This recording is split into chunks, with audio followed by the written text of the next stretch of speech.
प्रिय भाई, आज जो मैं कहने जा रहा हूँ वो आपकी समस्या को छोटा नहीं बताएगा, लेकिन आपके मन का बोझ जरूर हल्का कर देगा।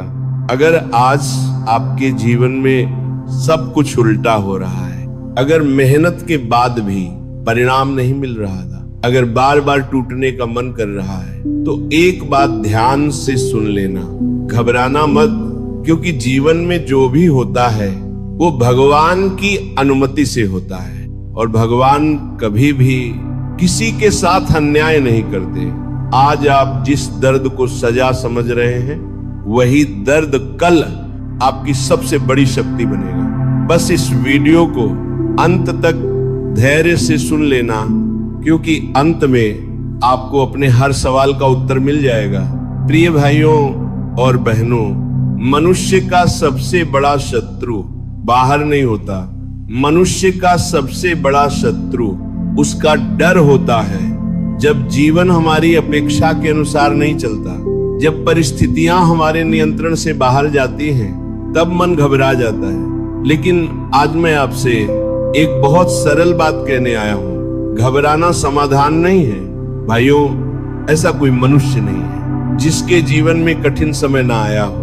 कोई आर्थिक संकट से गुजरता है, कोई रिश्तों में टूटता है, कोई स्वास्थ्य से हार जाता है और कोई अपने भविष्य को लेकर डरता है। और तब मन पूछता है, भगवान मेरे साथ ही ऐसा क्यों? यहीं से अविश्वास जन्म लेता है और घबराहट बढ़ती है। ध्यान से समझना, भगवान हमें हमेशा वही नहीं देते जो हम चाहते हैं, लेकिन वही देते हैं जो हमारे लिए आवश्यक होता है, क्योंकि भगवान हमसे अधिक हमारे जीवन को जानते हैं। जिस दिन आप ये समझ गए, उस दिन आपके जीवन से घबराहट आदि समाप्त हो जाएगी। भाइयों, इस संसार में कुछ भी अचानक नहीं होता।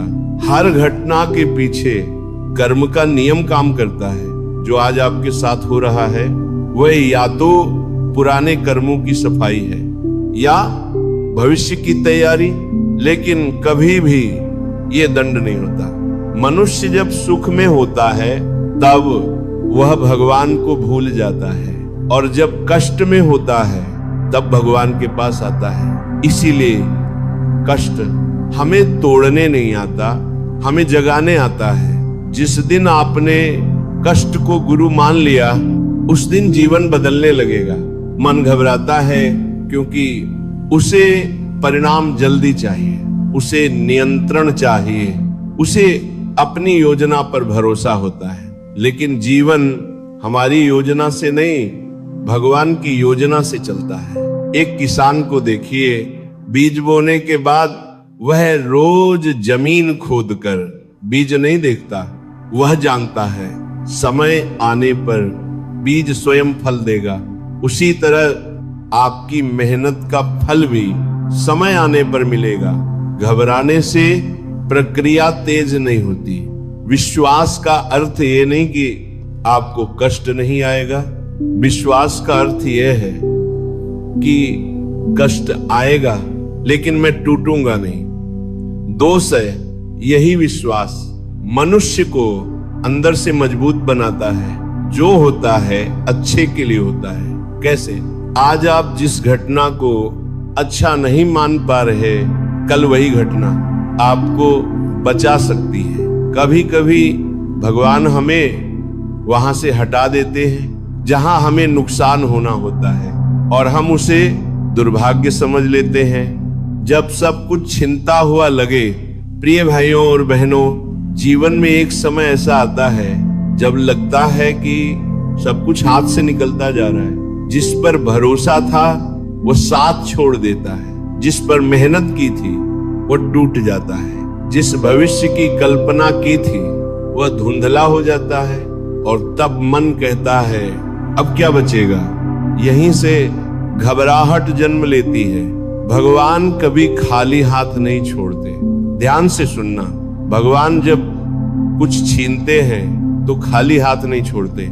वह या तो अहंकार छीनते हैं, गलत रास्ता छीनते हैं, या ऐसा बोझ छीनते हैं जो हमें डुबो देता।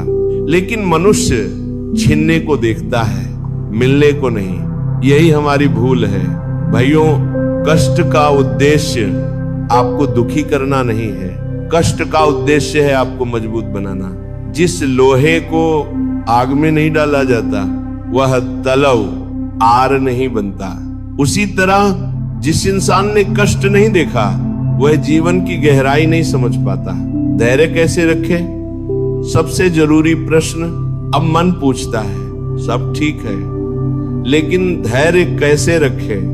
धैर्य रखने का एक ही उपाय है, स्वीकार करना। स्वीकार करना कि ये समय स्थायी नहीं है, ये भी बीत जाएगा और मैं इससे टूटने नहीं वाला।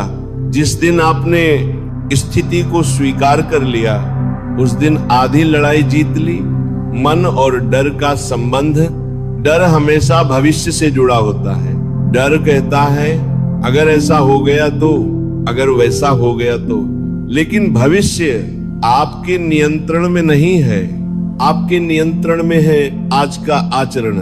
जो आज ठीक कर लेता है उसका कल अपने आप ठीक हो जाता है। कर्म पर भरोसा रखिए, कर्म कभी व्यर्थ नहीं जाता।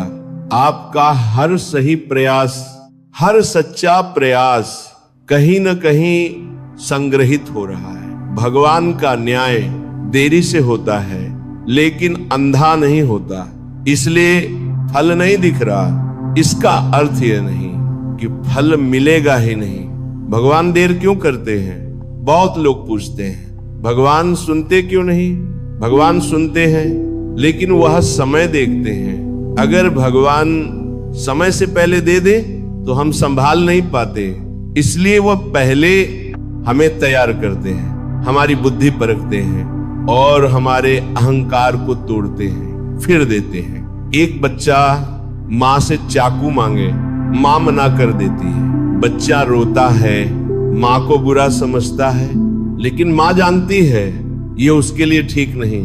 उसी तरह भगवान भी कई इच्छाएं पूरी नहीं करते क्योंकि वह हमें हमसे ज्यादा जानते हैं। जब मन टूटने लगे तब क्या करें? जब मन बहुत घबराए थोड़ी देर मौन रखें, भगवान का नाम लें और खुद से ये कहें मैं अकेला नहीं हूं। यह एक वाक्य मन को संभाल लेता है। विश्वास का अर्थ सिर्फ मंदिर जाना नहीं है, विश्वास का अर्थ है हर हाल में ईमानदार बने रहना। जब आप गलत रास्ता नहीं चुनते, आसान लेकिन गलत उपाय नहीं अपनाते, तब समझिए आप सच्चे विश्वास में हैं।